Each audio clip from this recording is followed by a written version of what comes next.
Today's shiur will begin on Daf Chof Aleph, 3 lines from the bottom. This shiur might very well continue till Daf Chof Beis Omid Beis, 9 lines from the top.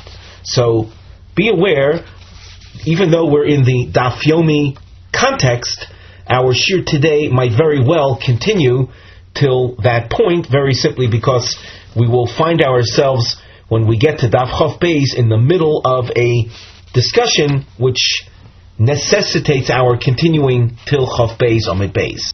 3 lines from the bottom of Daf Chof Aleph Omid Aleph, where we begin, we open with a quote from the Mishnah: Hareini Nazir v'shoma chavero v'yomar pi kefiv v'sairi kisa'aro hareze Nazir. Person accepts upon himself a Nazir's vow, and his friend hears him and says, and here we literally translate, my mouth is like his, my hair is like his, and he thereby becomes a Nazir. On the side of the Gemara, we have a topic heading which reads, Kabbalas Nazirus, the acceptance of a Nazir's vow, derech hazkoras evorem, through the mentioning of different limbs or parts of a body. One we'll see one category is a limb shaneshama tuluya bahem, a limb that is crucial for life, a heart, a brain, and someone hears an individual accepting Nazirus, and he would then say something to the effect of, my heart is like his. Would that be Nazirus? And then of course you have those Evorim, those limbs and body appendages, she'ein haneshama tluyo bahen, that are, though part of the body, they're not crucial for life support. Without these limbs, a person could continue living. So now we continue with the Gemara, 2nd line from the bottom, with a question. Mishum di Omar pi kapiv v'sairi kisar reze Nazir. Is that really so? That just because he said that my mouth should be a Nazir? The Rashi explains that by saying pi kapiv, it sounds as if he's saying my mouth is a Nazir, or my hair is a Nazir. Would that make someone into a Nazir? Viraminu. And now we raise a source from the top, and we're at the top of Omid Beis, which would seem to contradict that. The source says, Yodi Nazira, Viragli Nazira, Lo Amar Klum. If a person says, my hand should be a Nazir, or my leg should be a Nazir, he has said nothing. Tosfos at the top, Yodi Nazira, V'adin B'mas Nisin. Likewise with regard to the Mishnah, Ilo Omar Pi Kapiv Ela Pi Nazir, V'sairi Nazir, Lo Amar Klum, Di'ein Haneshama Tluya Bo. If he didn't say Pi Kapiv, rather he said, my mouth should be a Nazir, my hair should be a Nazir, he has said nothing. Lips, for example, which constitute the borders of one's mouth, one's lips, or one's hair, are not life-supporting organs. Let's continue in the Tanaic source. Roshi Nazira, Kevedi Nazira, Hareze Nazir. If he says, my head should be a Nazir, or my liver should be a Nazir, well, that makes a person a Nazir. He will be a Nazir if he says that. Zeh haklal. The following rule can be stated. Dovor shaneshama tluya bo hareze Nazir. If a person declares a limb of his body that is upon which life depends, he will become a Nazir. We glance at Rashi at the top. A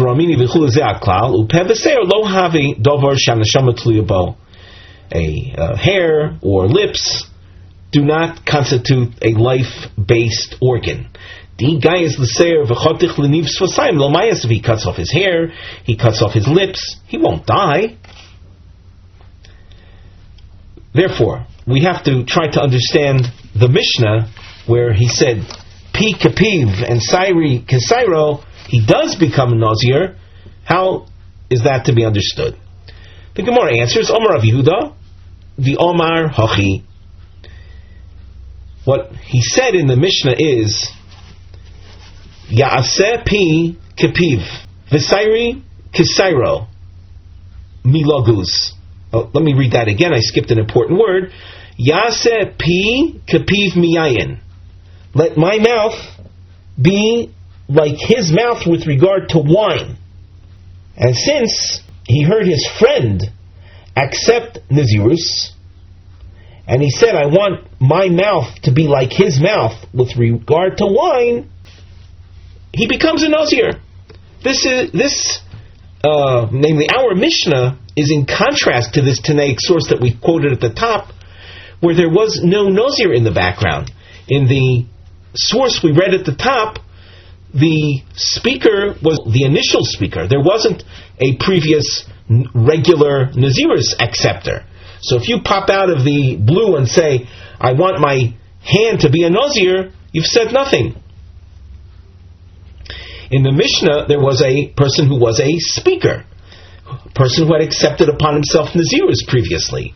You come along and say, I want my mouth to be like his mouth with regard to wine, or my hair like his hair, miloguz, with a hair cutting restriction. Miloguz means not to cut it, and you're basing yourself on a Nazir who already accepted Nazirus, so then that is binding. If you're an initial speaker and you say, my hand should be a Nazir, my leg should be a Nazir, you've said nothing. However, under circumstances like that, if you make reference to an Aver Shehaneshama Tliyabo, a life-essential limb, then even though there's no previous speaker, but if you say you want your heart to be a Nazir, you're essentially saying you want yourself to be a Nazir.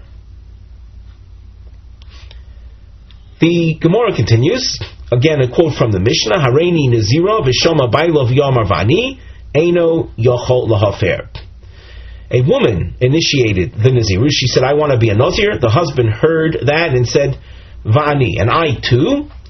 So he cannot undo the Nazirus. He can't be mefer his wife's Nazirus. Why that is so? So as we go on in the Gemara, we'll touch on that more. On the side, we have a topic heading, and here you can see we indicate Ad Chof Beis Amid Beis. We have one topic that lasts till Chof Beis Amid Beis, hence the need for us to continue beyond the standard Daf Yomi quota in order to avoid stopping in the middle of a discussion. The topic reads, Baal Me'aker Okar Me'ikoro, when a husband absolves his wife of her vows on the day that he heard his wife vow, so the Torah has a provision that a husband can remove, can erase, can void, absolve her of that vow. When he does so, does that constitute an absolution from the very source, from the initial point that she vowed? Or is it an absolution only from the day that he issues his objection to the vow, his hafora? You could have a situation where the woman had vowed in private many days before, or in front of other people, and the husband became aware of it many days later. If upon his becoming aware of it that very same day that he becomes aware of it, he is mefer, so the vow that his wife took is absolved. But as we said, does it work retroactively to the point that she made the vow initially, or is it an absolution from only the time of the absolution onwards? Nafka mina, there will be a practical difference between these two sides of analysis. Be'isha shenozra, woman who had taken upon herself Nazirus, be'oimra ve'ani, where a second woman or a second person, after hearing the woman's vow, The second woman said, Vani, Achrei, Shishoma Rishona Naziris, after she heard the first woman make the Nazir's vow, Vishoma Bailo Shel Rishoni V'Hofer, and then the husband of the first woman absolves her of the vow. Ma din hashniya, what will the law be regarding that second woman who had said Va'ani? If you say that the absolution works in a retroactive fashion to the very beginning, that would mean that the initial woman had no vow. It was uprooted. It didn't exist. And when we say it didn't exist, in halachic terms, it didn't exist. It may very well be that she observed her vow for the several days until the husband heard of it, until the husband got wind of it. Nevertheless, the side of analysis says me'aka okar, that the husband uproots it from its very origin. That means, in halachic terms, there was now retroactively no vow. If there was no vow, so there was nothing for the second woman to attach herself to link upon, and hence the second woman would be without a Nazir's vow as well. If, however, you say that it's Megas Gaias, that the husband's absolution works only from the time of hearing of the vow onwards, and the friend had linked herself to the vow earlier, so the linkage works. It binds the second woman. The second woman remains bound, and the fact that the husband of the first woman absolves her of the vow from now onwards, that's a private matter between the husband and the wife. Or more specifically, the first woman from this point on has no vow, but the second woman who had linked into the first woman's vow previously, she remains bound. So now that's the opening question of the Gemara. So you take note of the fact that when we turn to the Gemara text, you notice a long question marking. Following that, you'll notice triangles. If you skim down the page, you'll notice triangles appearing in two different directions. And under our Mivneh heading, we explain the triangles, but even before we look at the Mivneh, scroll ahead or turn ahead to Daf Chof Beis. You see on Chof Beis, Amud Aleph, the triangle marking scheme continues. Again, you'll see them appearing in two different directions. This discussion, as we mentioned earlier, continues to Daf Chof Beis Amud Beis. On our Daf now, on the side, the Mivneh, where you see the triangle, we highlight the expression Tashma, with the point facing up, L'kivun me'aka okar. These will be attempts to show that the husband's absolution is a retroactive one. And the inverted triangle, L'kivun me'giz gayas, an attempt to show that it's only from the point of absolution onwards that the vow is erased. When you notice the double underline, you'll see that the word le'olam is featured, or later on, the equivalent thereof, on Chof Beis Amud Aleph. The double underline represents dechiyah, a rejection of whatever was trying to be proven. Now the Gemara, hopefully the sugya has been mapped out. When a husband is meifir, as the Mishnah said, Einu yochel lahofer, regarding a case where the woman initiated the vow and the husband said Vani, we said he cannot be meifir. Here the Gemara is opening up with a general question. When a Baal is meifir, is he meifir in a retroactive fashion? Me'aka okar means uproots it from its very source. Or yidilma me'giz gayez, or possibly he cuts it off from the point of absolution onwards, but retroactively, there is no. We do not say there's absolution in a retroactive fashion. L'may nafka mina. What practical difference would there be to this? L'isha shenodra b'Nazir v'shama chaverto v'yomra vani. A woman who had accepted Nazirus, a second woman, her friend, comes and says, I too. V'shoma bailusha rishona v'hafir, and the husband of the first woman comes along and is meifir, he absolves his wife of her vow. I amris me'aka okar, if you say that the absolution is retroactive, is uprooting it from its source, hahi nami ishteroi, the second woman is also then released from her vow. If there was no first vow, then there was no vow upon which the second woman could have linked herself. V'yamris megiz gayas, if you say, however, the absolution is from the point of absolution onwards, but not retroactively, then ihi ishtaroi, the first woman, the wife, is released from this point onwards. Chaverta asira, but the second woman who had linked into a previously existing vow remains bound. So the question is, what is the din? Daf Map. We introduce a source. In fact, our Mishnah, the quote we saw before, and this is an attempt to show that the husband would be mefer, be absolving in a retroactive fashion. Toshma hareini nazira, a woman accepted upon herself nazirus v'shoma bailo v'omar vani, and the husband heard it and he said, I too, eino yochol lahafer. The husband cannot absolve that vow. By the husband saying vani, so he in effect is confirming the wife's vow and saying an I too. If he were to be, let us say, successful in this, if you were to say he could be mefer, you know what in effect would be happening?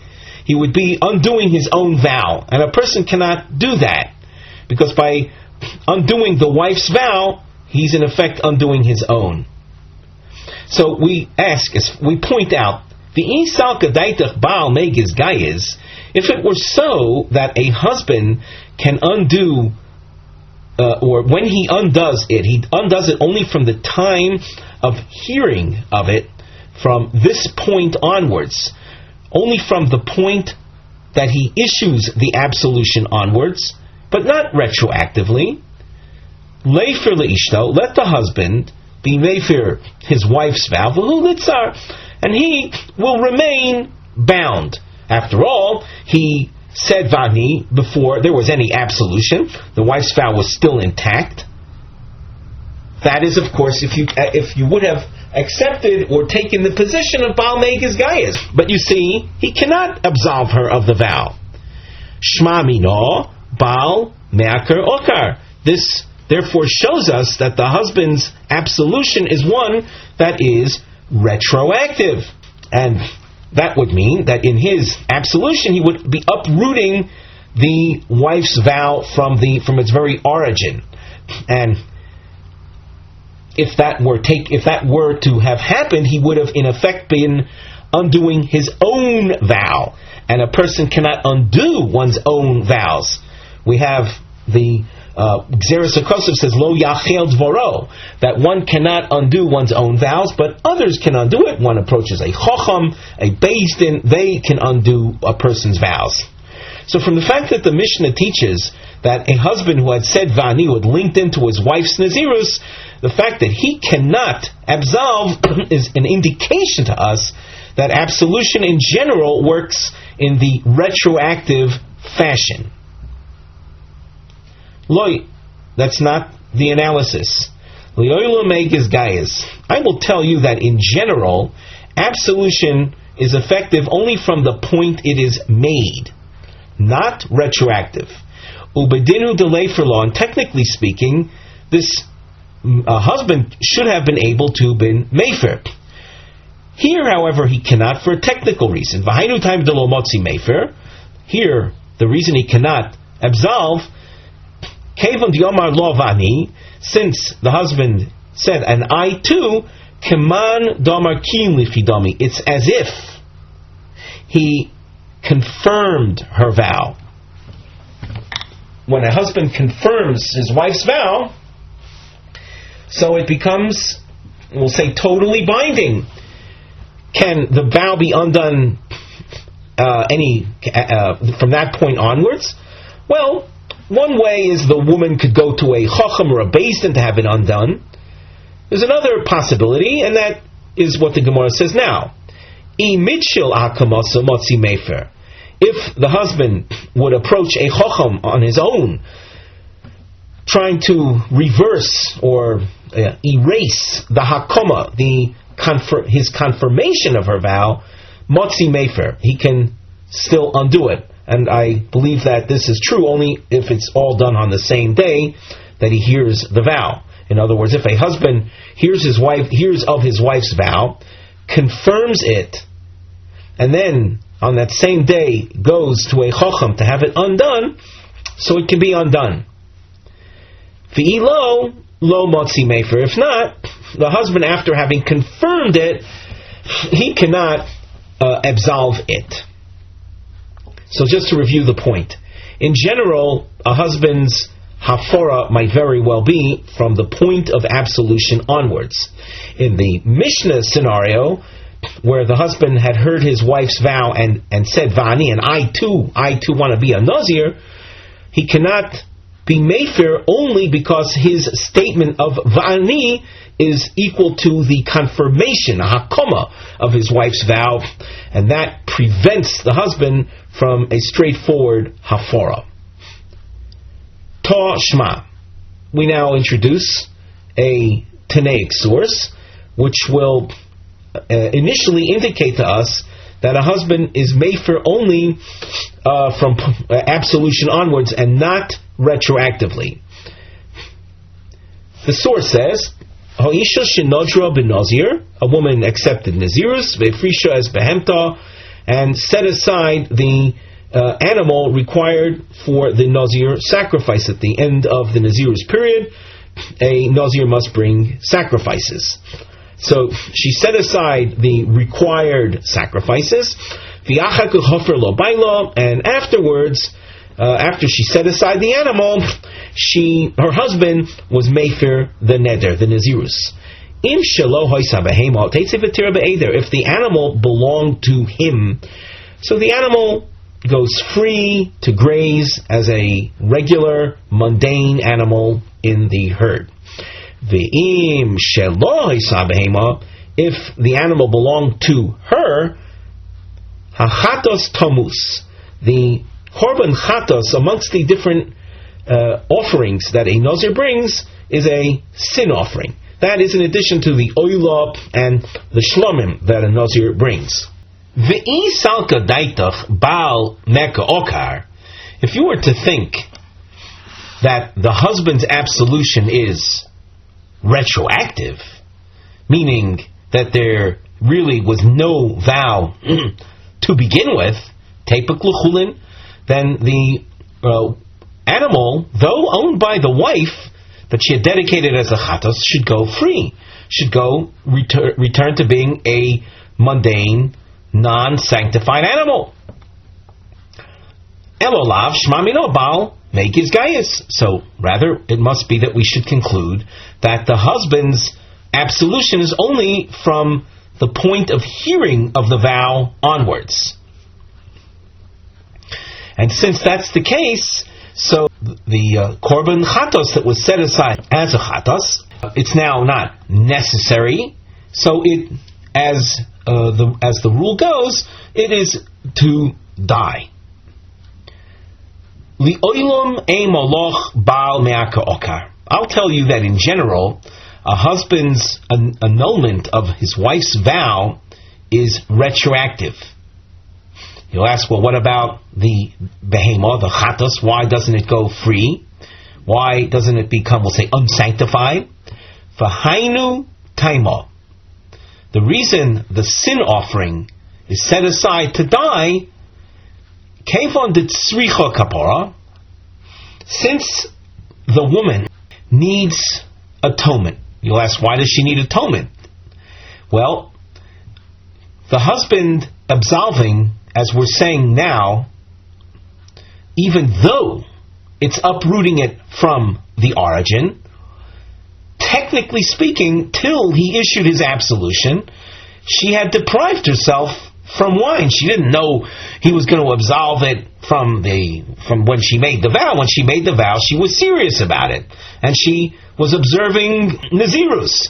True halachic Nazirus is uprooted from the origin, but on a practical basis, she had deprived herself from wine.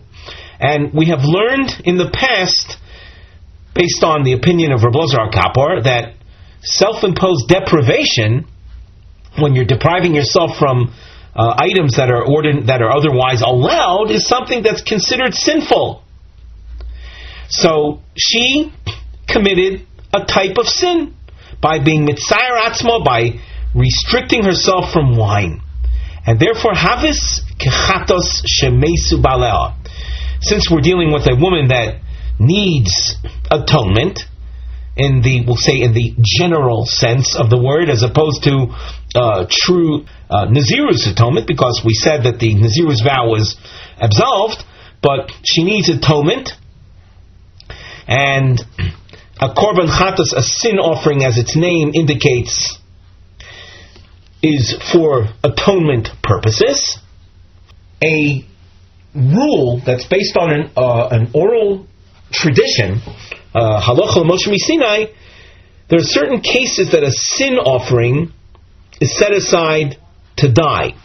So here we have a case of an animal that was set aside as a sin offering, and the owner, in a manner of speaking, will say, this case is parallel to the case of an owner of a sanctified sin offering that the owner died. That's called chatas shemei subah. In this case, the owner, vis-a-vis the need for bringing it, i.e. the Nazir vow, became non-existent. So it's like chatas shemei subah ukimiri, and we have an oral tradition, the chatas shemei subah tomus, that sin offerings whose owner died, the animal is set aside to misa, to die, not to be used as a sacrifice, nor is it going to return to its chulin, mundane status. Toshma, again, we try to prove, and in this case, like we did in the previous attempt, try to prove that the husband is megiz gayas. And we didn't point this out earlier, but you can see the markings that we've been using. We have dashed underline and a squiggle underline. The dash underline highlighted what is not going to be proven initially. The squiggle underline highlights that which we think we've proven. So that in the first triangle with the point facing up, you can see shortly thereafter there was a squiggle underline, shmamino bal me'akokar. In 2, and now in 3, you'll see the squiggle underlining is shmamino, that bal megiz gayas. So we continue now with triangle number 3. Toshma isha shenodr ben Nazir v'hoisha shoyse yayin u'metamala mason. A woman who accepted Nazirus and was drinking wine and defiling to the dead, like doing everything wrong. Harezu sofeges esrar boyim. This is a Mishnah that will appear on Daf Chof Gimel. The Mishnah basically seems to be telling us the obvious. Hey Chidomi, what are the circumstances behind this Mishnah quote? If it's a case where the husband didn't absolve her of the vow, do I need to waste, so to speak, a Tanaic source for information that is so obvious? It would be obvious that a woman who became a Nazir, no vow absolution, and she went ahead and violated all the rules of Nazir, she's subjecting herself to Soifegas Arbam, to getting lashed, the 40 lashes. Rather, it's obvious then that the quote we just saw is a case where the woman's husband absolved her of the vow, that he was mayfear it. If you were to think that the absolution is a retroactive one, why would she be subjected to the 40 lashes? There was no vow. So it must be that the husband's absolution is only from the point of the actual absolution onwards. But prior to that, there was a vow and she was violating it. That's why the Mishnah says she's subjected to the 40 lashes. The Gemara rejects this. Li'olam, ei malach. I can tell you that in general, Baal me'akar okar, that a husband, in fact, does uproot it from its origin. And the quote we just saw was, yes, the obvious.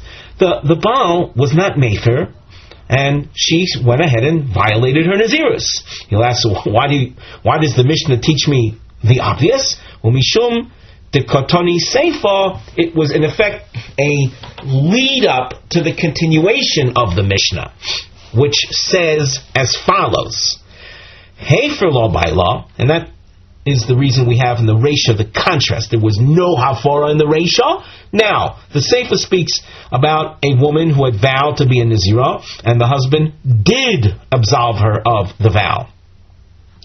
V'hi lo yoda, and she was unaware of the husband's absolution. And after his absolution, and I emphasize, after his absolution, actually let me reverse that. That's unnecessary at this point. Simply, he absolved her of the vow, and she was drinking wine and defiling herself to the dead. Eina soifeges es ha'arboyim. She is not subject to lashes. So that you have a woman who might very well have been violating her Nazirus from the outset. That's why I wanted to retract what I said initially. She had been violating from the outset. The husband absolved her of the vow. She is not subject to lashing. Now, because we have the Seifa that speaks about the husband being mefer, we continue at the top of Chaf Beis, Tana, Nami, Reisha, Sofeges. The Reisha spoke about being lashed, we'll say, in contrast to the Seifa case, where it said, where the husband absolved her, she's not subject to the lashing. Therefore, the Reisha speaks about a case where the husband had not absolved whatsoever, and she is subject to the lashing. There's no, say, chiddush in the Reisha per se, but as we said, it was taught only as a lead-up and a way of contrasting it with the Seifa. In the Seifa, though, we have a major chiddush, and that is that you have a case of a woman vowing to be a Nazirah, and she went ahead and violated the Nazirus. But if the husband absolves her of it, she is not subject to any lashing. And that is a result of the husband's hafara, which in fact could very well be me'akar okar. And the real manifestation of me'akar okar is the case of the woman who was violating her Nazirus before the husband actually issued the absolution. He subsequently issues an absolution, and we say that she's not subject to any lashes, which is a clear demonstration of the husband's retroactive powers in absolution. The Tosfos adds another point, and that is that the Seifa has significance in the sense that it's here to the exclusion of the opinion of another Tana, Rebbe Yehuda, who says that if a woman had vowed and the husband was mefer, she is subject to rabbinic lashings, makis mardas, meaning even though the husband's abilities are retroactive, but something wrong happened as far as the woman is concerned. So even though on a technical Torah level nothing wrong took place, the rabbis, according to Rabbi Yehuda, insist on her getting lashed. This source, which appears before Rebbe Yehuda, this source says she does not get even the rabbinic lashing. Ta Shma. So here you can see a fourth attempt, a triangle with the point facing upwards. Again, an attempt to show that the hafara is me'akir okar, is one that is retroactive.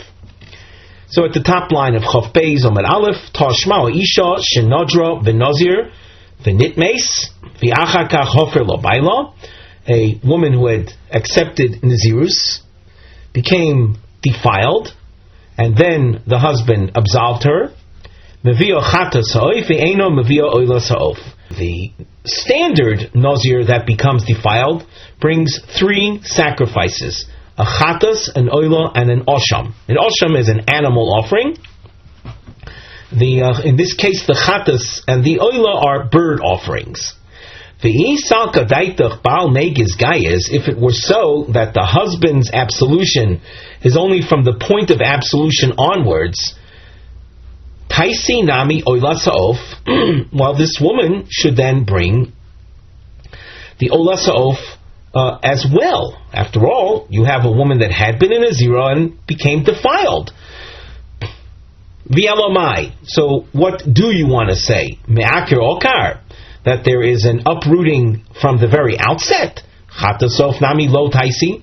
So let her not bring the sin offering either. Just like the oilasof she is released from, let her be released from the chatasof as well.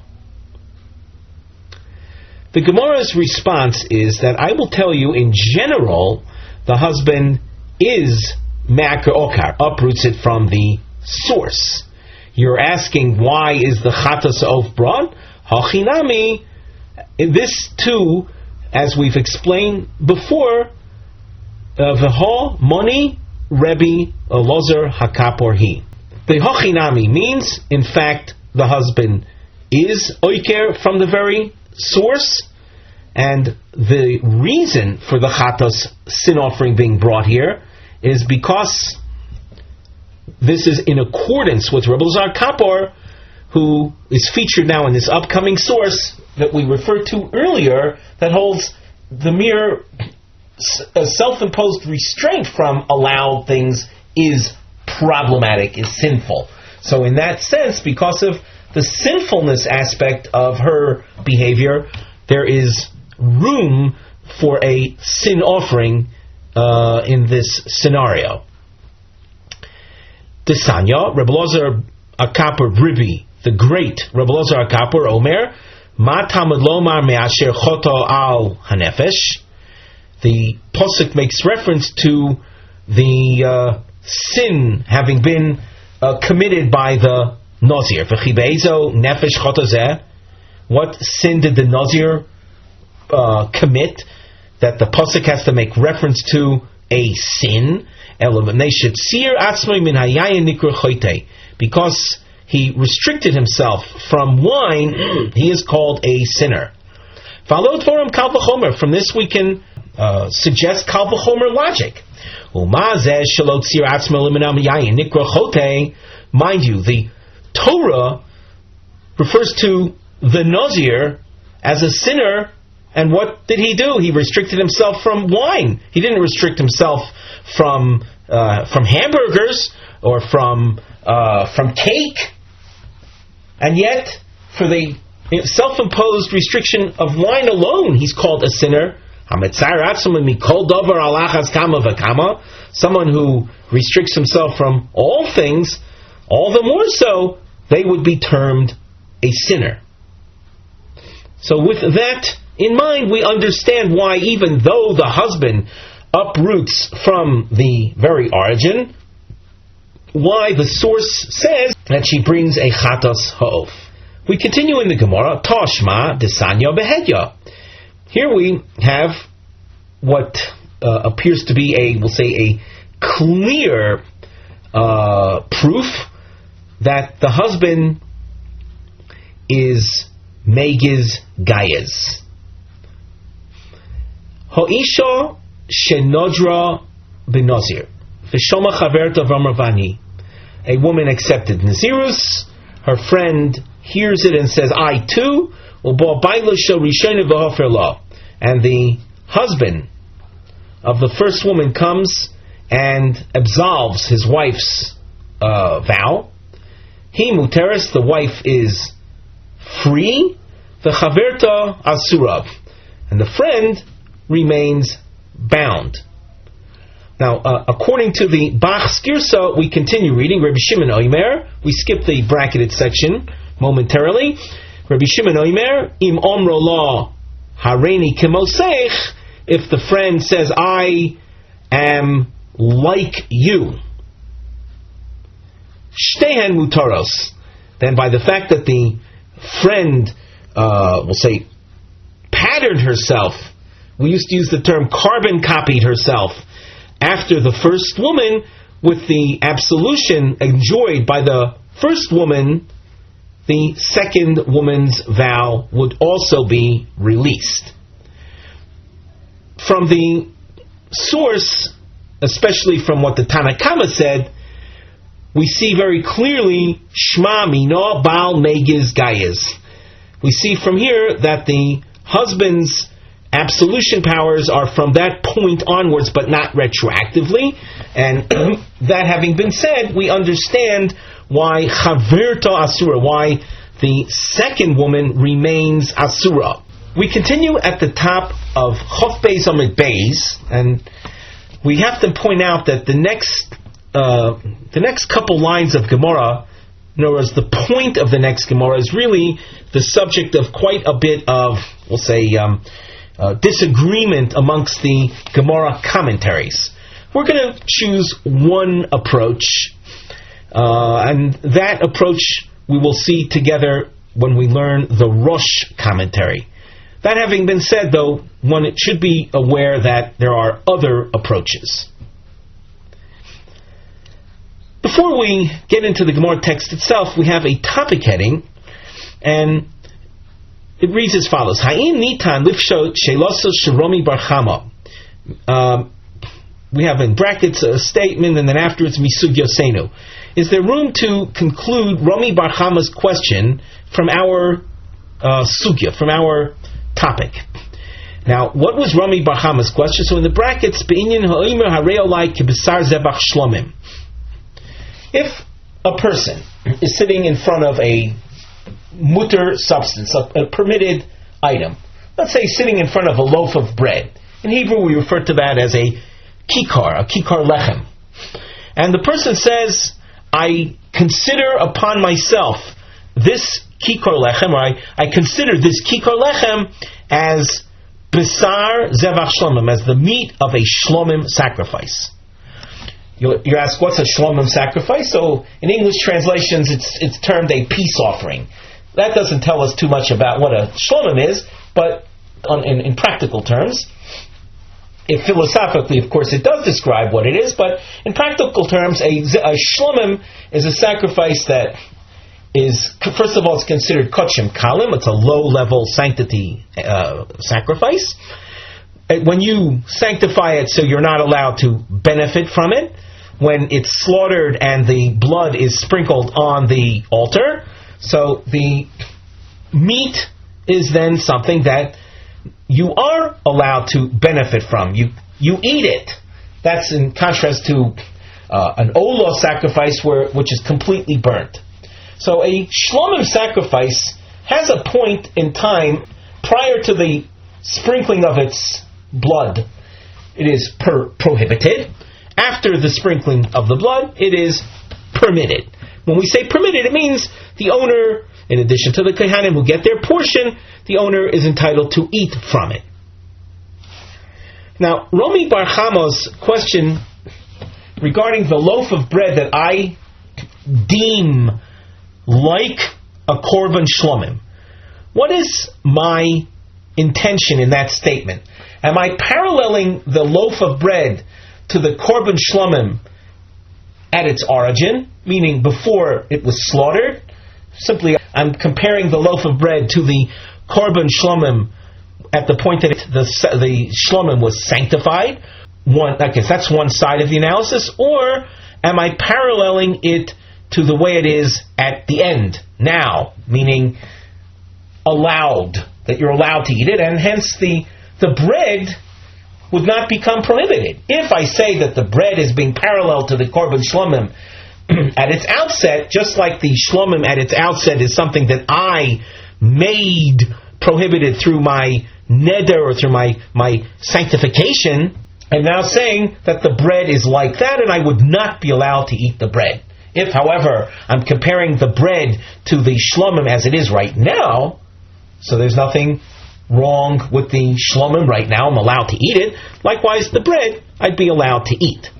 We got off the topic of Nazirus there for a little while, so the job that is upon us is to somehow relate our sugya to Rami Bar Chama.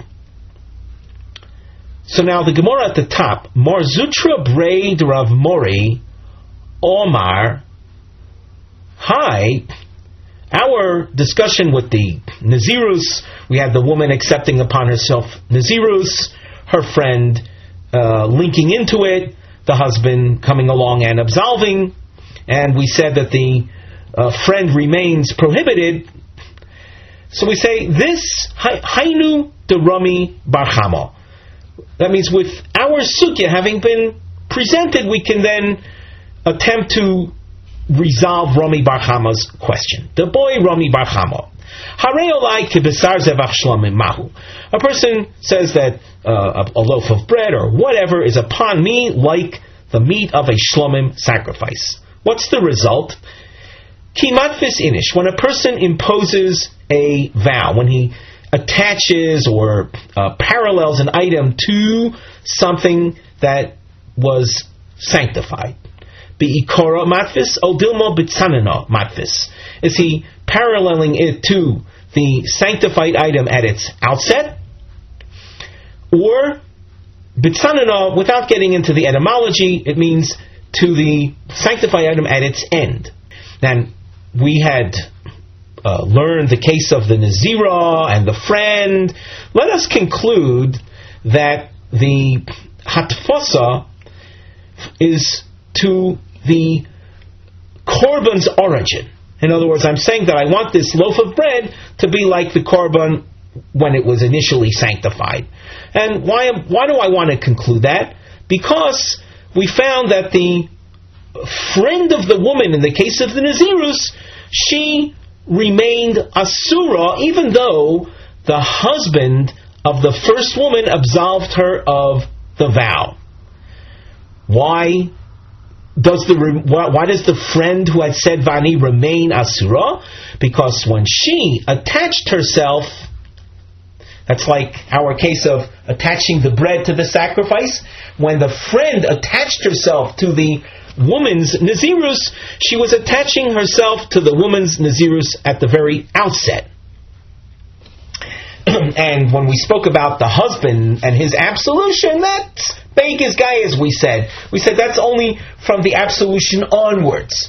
But the friend's vow, Va'ani, the friend who had said, I too, she was attaching herself or linking herself to the Nazir's vow of the first woman at its origin.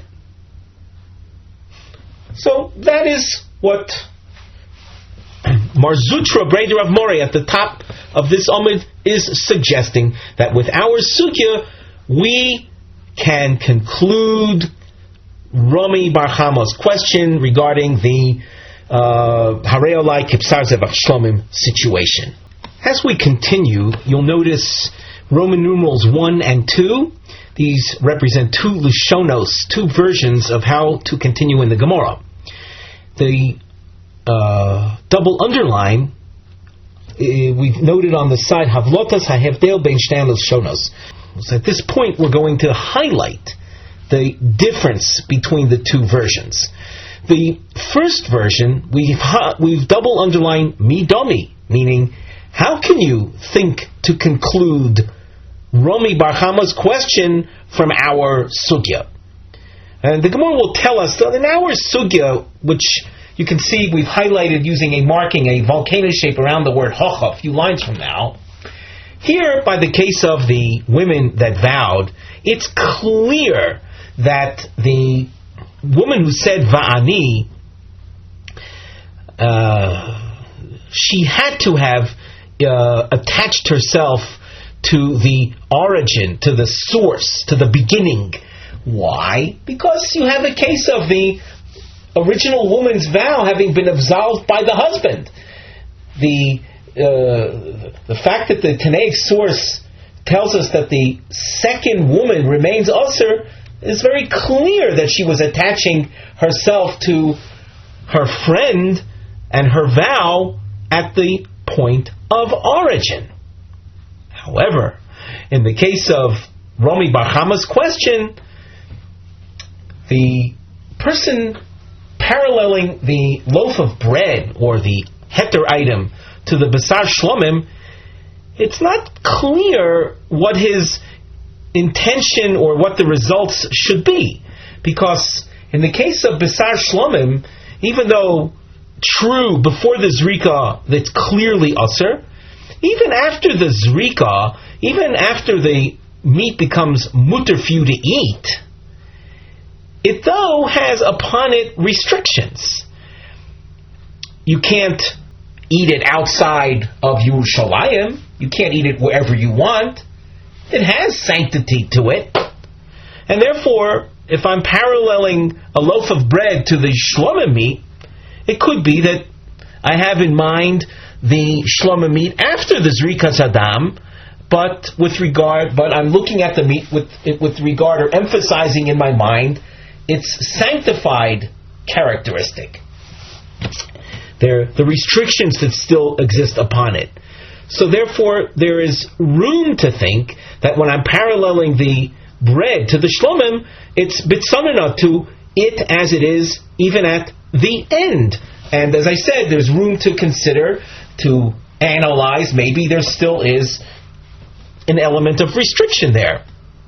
So for our purposes, what Mar Zutra Breder of Mori was suggesting, that from our sugya with the woman and her Nazir vow, and the second woman attaching herself and finding that the second woman remains Ozer, even though the husband annulled it, that doesn't show me with total clarity what the case would be that Romi Bar Chama had featured with the paralleling to the B'sar Zevach Shlomim.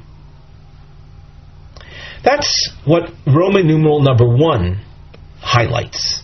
Roman numeral number 2 says, Mar Zutra was saying, let's conclude, or we can resolve Romi Bar Chama's question from the women and the vows, the Nazirus. Yes, and you can see we've double underlined Hainu, the Romi, where the Hainu word appears.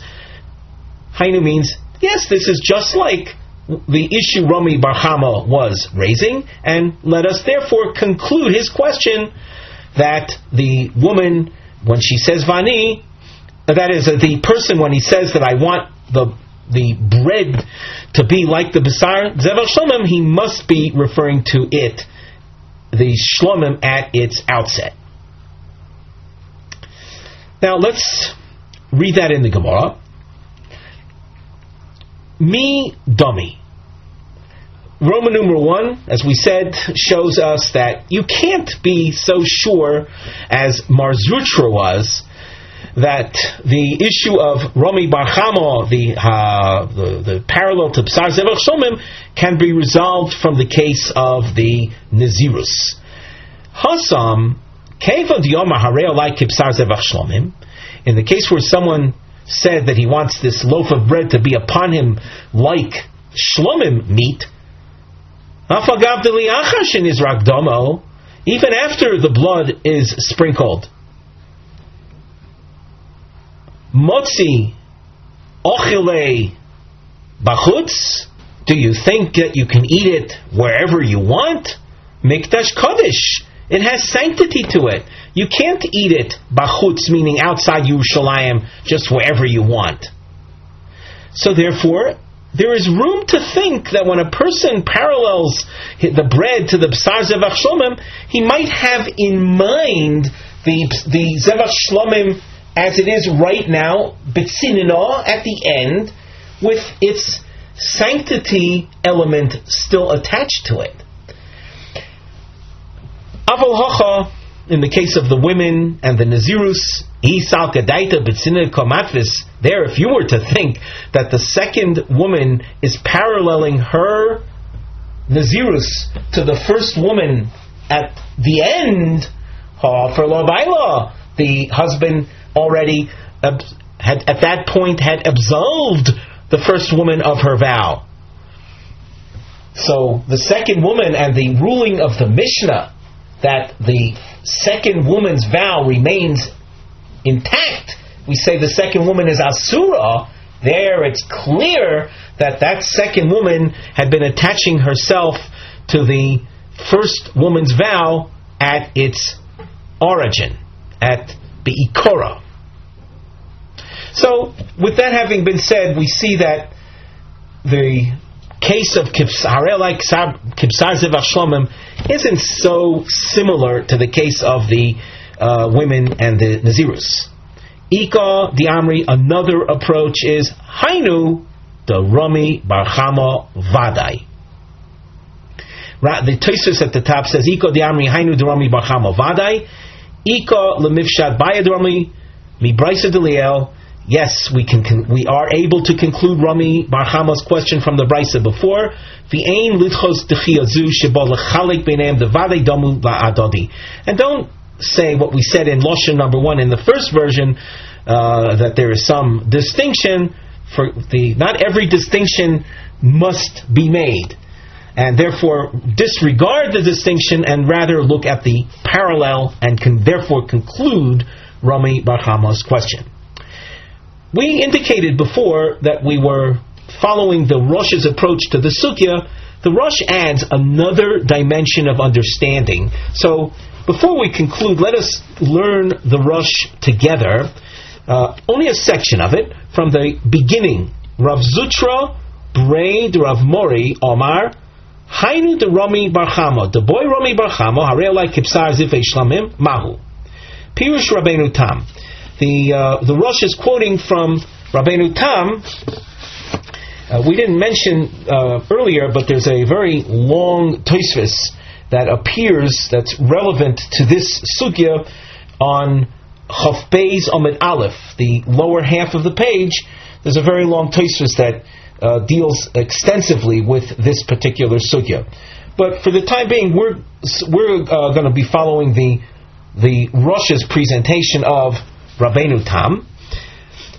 The Rav Zutra bo liyashev. Rav Zutra's purpose in this Gemara is to resolve the lo tikshi hanoch tarti braisis ahadodi. We should not leave our sugya with what would otherwise appear to be a contradiction in Tanaic sources. The Tanaic sources referred to earlier. Umitoch kach, and with our resolving of the sources, tifshot by the Rami Bar Chama. Usfirulei le Rav Zutra, the Kulu Tanoi Savri, all Tanoim really hold Baal Merker Okar. Kidemuchach Braisa Kamaisa, that a Baal, a husband, when he absolves from the very outset.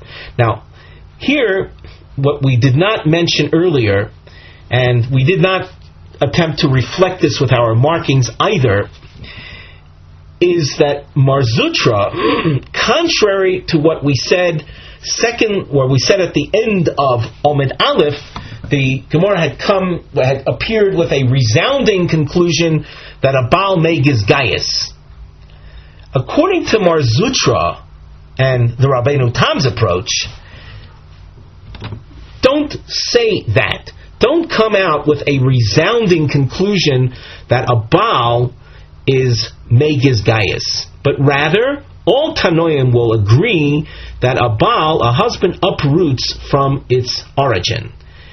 Kidemuchach Braisa Kamaisa, from the fact that the earlier Tanaic source said Mideino Mevia Oilas Ha'oif, that we saw the woman who had vowed to be a Nazir and she became defiled. The husband annulled her vow, she doesn't bring the Ola Sof. Why is she not bringing the Ola Sof? Because the vow was uprooted from the outset, and whatever defilement she did was not in violation of a Nazirus.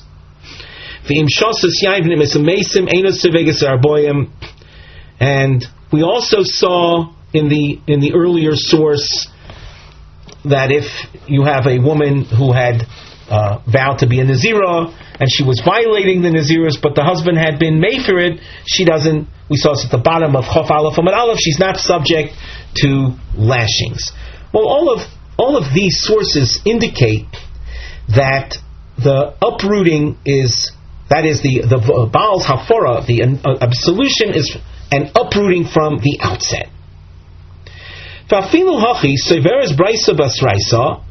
And even so, the last source that we saw at the bottom of Amud Aleph, of Chof Beis Amud Aleph, the Chaverta Asura, the friend who had said Vani, she remains prohibited. Mishum de bi'ikara komatvis, the afapi shehafer lo bala. So here's the chiddush, that even though there's an uprooting of the vow, the friend, when she attached herself to the Nazirus, and maybe this is the major factor, the point of difference, is that here you have a second woman who is expressing her interest to accept upon herself Nazirus. So that even though the first woman's husband uprooted the vow from its source, the second woman has her Nazirus remaining upon herself, because she wasn't speaking for nothing. She had an intention to accept a Nazirus vow, which she did. She did before the husband ever annulled. So, since you're dealing with a second woman, and we'll say a personal Nazirus vow, that remains, even though the husband of the first woman was Mayfair. Let us conclude Rami's question that appears in the first chapter of Maseches Nedarim. Im hoya lefonav boster zivchei shlomim leachar zrika. If there was lying in front of a person some meat, shlomim meat, after the zrikas adam v'yomar peiros halalu kozeh mahu. And someone said, I want these fruits, we used the example before of a loaf of bread, to be like the meat. The meat that right now is shlomim meat after the zrikas hadam, after the blood sprinkling. Mi amrina on beikur kamoshe lifnei zrika komatfis v'asir. Do we say that the intention of the speaker is to compare the fruits to the meat before the zrika, and the fruits would be asir, would be prohibited? O dilmo b'tzinino komatfis kamoshe hoya ato liachar zrika shenitztainin isir the holachlo komatfis. Or is the intention to compare the fruits to the shlomim meat now, after the prohibition has cooled off, so to speak, and is gone, and the fruits would be allowed?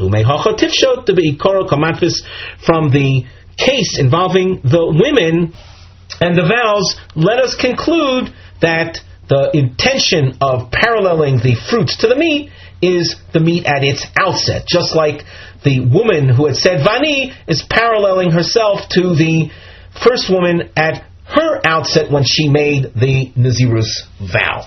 So the point that we saw in the Rush was the role of Mar Zutra, Breder of Mori, in this sugya was actually to present a new look at the sources that we saw before, namely that all the sources would hold that the Baal is Oiker Me'ikara. And in that sense, Mar Zutra is then differing with the conclusion the Gemara had reached at the bottom of Chof Beis Amud Aleph, where we had said Shema Min Baal Me'giz Gayes. With that, we conclude our shiur for today.